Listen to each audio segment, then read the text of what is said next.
नमस्कार।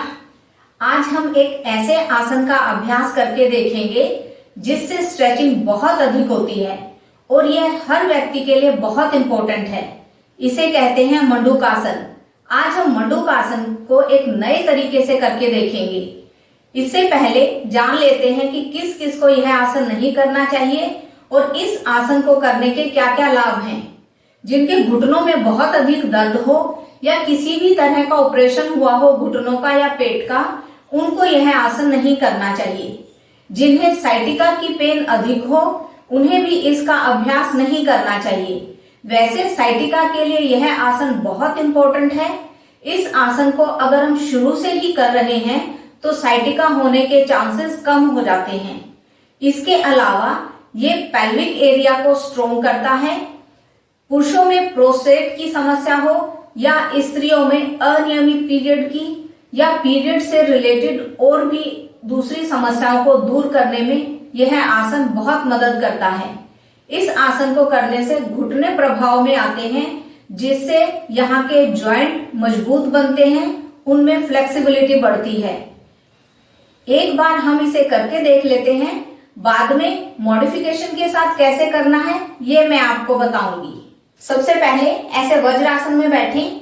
जब हम वज्रासन में बैठते हैं तो वज्रासन के लाभ भी हमें मिल जाते हैं इस आसन को करने से। वज्रासन में बैठने के बाद अपने घुटनों में अधिक से अधिक फासला करके बैठें। जितना पॉसिबल है उतना फासला आप करके बैठें। अपने दोनों हाथों को आसन पर रखें और धीरे धीरे इनको आगे खिसकाते हुए कमर के भाग से नीचे झुकें। ये जो स्थिति बन रही है ये शशक आसन की स्थिति है। जब हम इस तरह शशक आसन में बैठते हैं तो शशक आसन के लाभ भी इससे हमें मिल जाते हैं। अपनी ठुड्डी को आसन पर लगाएं। अब थोड़ा सा हिप के भाग से ऊपर उठें। अपने पंजों को बाहर की तरफ खोल दें और घुटने के भाग से पैरों को बाहर की तरफ खोल दें। अब धीरे धीरे नीचे हो जाएं। यह पूर्णता की स्थिति है। जब हम इस स्थिति में आते हैं तो पेल्विक फ्लोर मसल्स प्रभाव में आने से स्ट्रॉन्ग बनती हैं।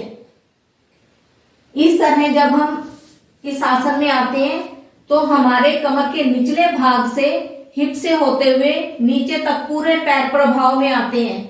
इससे पैरों के दोष दूर होते हैं। पैरों में किसी भी प्रकार की समस्या हो वो ठीक होती है। हिप के जोड़ खुलने से हिप्स में फ्लेक्सिबिलिटी बढ़ती है। क्षमता के अनुसार जितनी देर आप रुक सकते हैं उतनी देर रुकें। धीरे धीरे वापस आएं।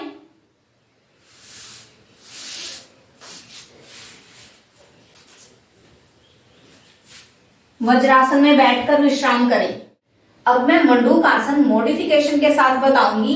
सबसे पहले कोई दरी या चादर बिछाकर उस पर बैठें ताकि घुटनों के ऊपर दबाव कम से कम पड़े।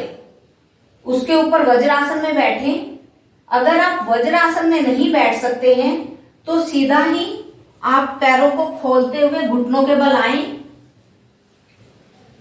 पैरों में फासला करते हुए ऐसे घुटनों के बल आएं और इस पोजीशन में आएं। अपने पंजों को आपस में मिलाएं। पीछे की तरफ बैठें और हाथों को आगे करते हुए शशक आसन की पोजीशन लें। जब आप इस तरह से बैठ जाएंगे तो अपने पंजों को बाहर की तरफ खोलें।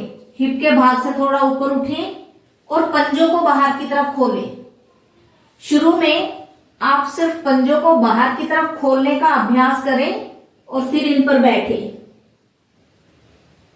जब ये अभ्यास हो जाए कि हमारे पंजे बाहर की तरफ खुलने लगे हैं और हम इस पोजीशन में बैठ सकते हैं तो फिर आप अपने घुटनों से पैरों को बाहर की तरफ करें।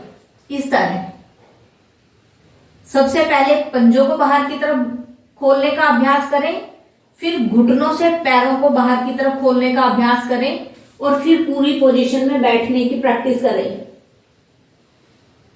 फिर वापस आएं। इस तरह डेली इस आसन की प्रैक्टिस करें। जैसे मैंने मॉडिफिकेशन के साथ बताया है, शुरू में इस तरह अभ्यास करना शुरू करें।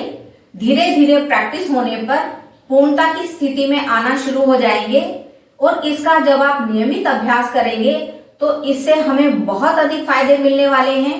इसे करने से हिप के जोड़ खुलते हैं, हिप में फ्लेक्सिबिलिटी आती है, घुटनों की मांसपेशियों में और जोड़ों में फ्लेक्सिबिलिटी आती है, कमर के निचले भाग से लेकर पूरे पैरों के दर्द दूर होते हैं, साइटिका की दर्द में भी आराम मिलता है, थाइस के ऊपर खिंचाव आने से यहाँ की चर्बी कम होती है। इस आसन का हर रोज अभ्यास करें। स्वस्थ रहें। धन्यवाद।